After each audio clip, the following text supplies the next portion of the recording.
ンドゾーン2。序盤の苦境を乗り越え家を建てまくり村人をニョキニョキさせ人口増加に成功した我らが白霊号。だが新たな試練干ばつが襲来、準備は万全、この窮地を皆の頑張りで乗り切るのだ。つかお前が前回のあらすじ言ってる間にももりもり生産量が低下してるけん。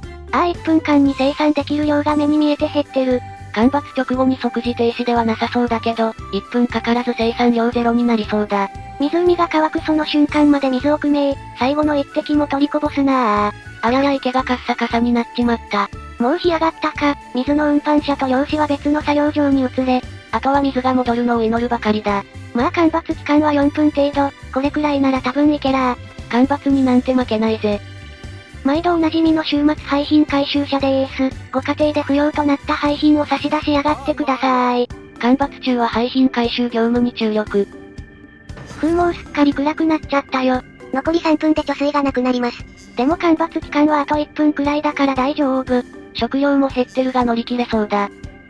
いのーちの水。うるせえ深夜だ静かにしろ。干ばつ終わってないのに水が戻るとはこれいかに、水が戻るのに合わせて歌おうと思ったのに。真っ暗だと絵的にも映えないな。鳥間もう干ばつ終わるみたいだし、作業者の体勢を干ばつ前に戻しとこっと。はい干ばつ、終了。最初の干ばつとはいえ在庫も結構残ったし楽勝だったな。水が若干ヤバめだったけど、井戸は動いてたっぽいしこれくらいなら対策すれば次回も平気かな？だな。さて資材が足りてる研究を適当にやるぞ。肥沃な土地を耕して食料を作る農場をポチッとな。やったところで肥沃な土地などないけどな。もっと浦賀村に緑を、苗木場を建てましー。干ばつ中は樹木の成長も止まってたようだし、ちょろっと生えてきた木もだいぶ減っちまったな。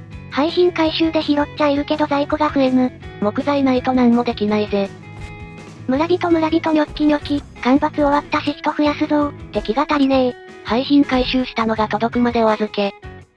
人口増加で食料生産量が怪しいので漁場を建てまし、範囲が被ると2倍時間かかるのでギリのところに県成立。2倍時間かかるんじゃ並べて2軒置いたら漁獲量同じかよ。めちゃいっぱいずらっと並べれば漁獲量増えるかもだけど、なかなかに不毛な結果になりそう。魚乱獲ダメ絶対。木材持ってきたどー。今回も大量だな。スクラップは置き場がないくらいだぜ。遠征でワクチンアンプルなんかも拾ってきたよ。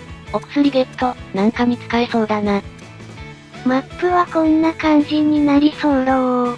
橋の南側の全貌があらわになってきたぜ。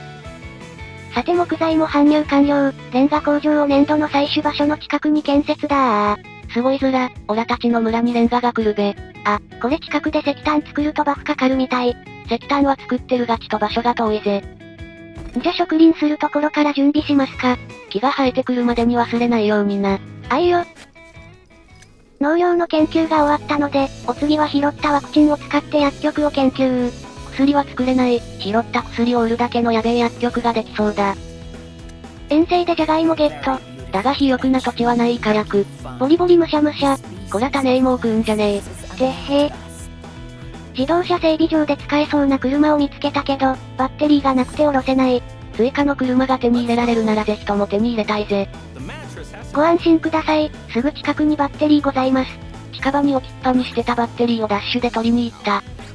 それではコントロールパネルにバッテリーを挿入、動け、昇降機よ。白霊レイム、真っ赤なボディの盗難車をゲット。盗難車言うな、私のカラーの車なんだから私のなんだよ。色だけで所有権を主張する、これが終末世界だ。いえいえ、新車ゲットー。見た目は年季の入った中古車だけどな。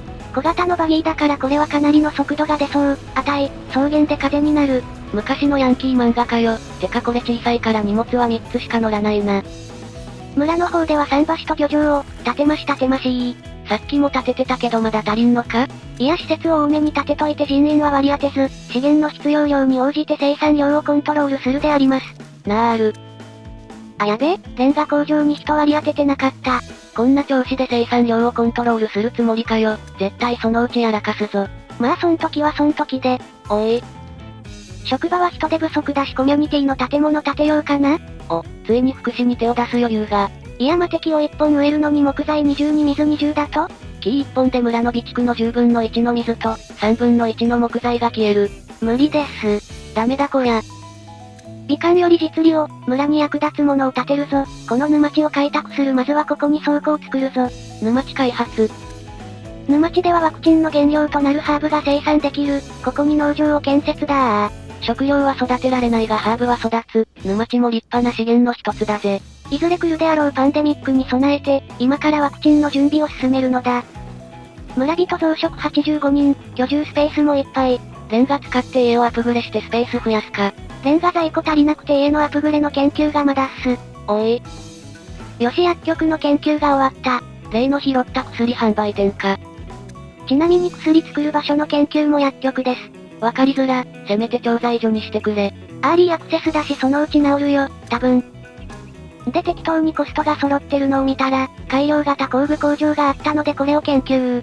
鉄を使って鉄の工具が作れる。まあ鉄鉱石すら掘ってないがな。細けいことはいいんだよ。適当だな。7日目に入り総人口が90人に到達。労働者が増えて生産もだいぶ安定してきたな。干ばつ前には届かないけど備蓄もいい感じに増えてきたよ。真っ赤なバギー白霊豪雨、もっとスピードを出せー。このまま未来にジャンプだー。バックトゥーザフューチャーごっこしながら盗んだバギーで走り出す。一気にマップを塗りつぶせー。南のマップ、制覇だぜ。目指せ全国制覇。週末ヤンキー列伝レイム。あ、研究が完了。溜まり場となる焚き火を作って。焚き火くらい自分でやりな。うちのレイムさんはお年寄りに優しくないぜ。さてレンガの在庫も溜まったし小屋の研究をやっちゃいましょ。これでテントがアップグレードできるぜ。草木を跳ねのけバギーで川沿いを爆走。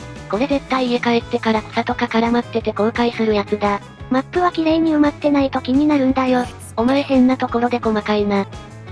レンガのおかげで研究できる項目が一気に増えた。小屋の次は給水塔にしましょ。水の貯水量はアップ。村人ニョッキニョキ。村人ニョッキニョキ。いでよ新築一軒家。ついにオラたちの村にレンガの家が。ハーブがいつまで経っても生産されないと思って覗いてみたら農地の設定を忘れてた。安定のやらかし担当の労働者よ、ちゃんと連絡して、お仕事ですよこれ。農場の範囲設定完了、ハーブの生産が開始された。放射線レベルが上昇、ガイガーカウンターの針が激しく動いています。なあ、なんだって、白霊号に放射線が。十分な防護服を準備する必要があります。活性炭マスクの在庫ゼロです。終わった。だって肥沃な土地がないから原料の繊維すら作れないし。だからといってどうすんだよこれ。マスク作成に必要な石炭はレンガ作り用のがある。あとは拾った布地使って急ごしらえでなんとかするしか。放射線の反応に気づいてから慌てて仕立て屋の工房を建てる。この計画性のなさがうちのレイムさんだ。急いでマスクを作成するのだで話は変わってこちら攻略済みのスクラップ工場。今まで気づいてなかったんだけど、ここ時間が経つとスクラップ生えてくるみたい。キモ、スクラップ入るってなんだよ。生産量は1分で50個かな？いっぱい遠征ポイント回ったけど、スクラップ入るのはさっきのところだけっぽいね。マップも埋め終わったしポイントも大体攻略したし、そろそろ橋を修理して北に遠征する頃合いかもしれんな。そんなことより今は放射線の脅威に備えなきゃ、放射線治療のために薬局を建てましょ。拾った薬じゃ放射線には効果はねえんじゃね？住民の健康度みたいの上がるみたいだし、ないよりかはマシかな？さて橋の修理は木材100本だったかな？バギーで行ってサクッと修理しちゃいましょ。焚き火うまくいきませんでしたね。残念です。あ、さっきのばあさん、あれクエストだったのか。火ぐらい自分で起こしなさいよ。なんか頭きたのでクエスト失敗後に焚き火作ったった。お願いされても作らないのに要求を取り下げたら作る。うちのレイムさんはひねくれもんだ。ついでにコミュニティ施設のパビリオンも建設。木材の在庫よく足りたな。在庫は少ないけど、ダブル内議場のおかげで木材の供給もだいぶ安定してきました。そんなこんなしてる間にバギーが到着、広末へ、橋の修理を頼む。木材投入。そして出るスクラップ100個の要求。んなもん持ってきてないよ、取りに帰れってことか。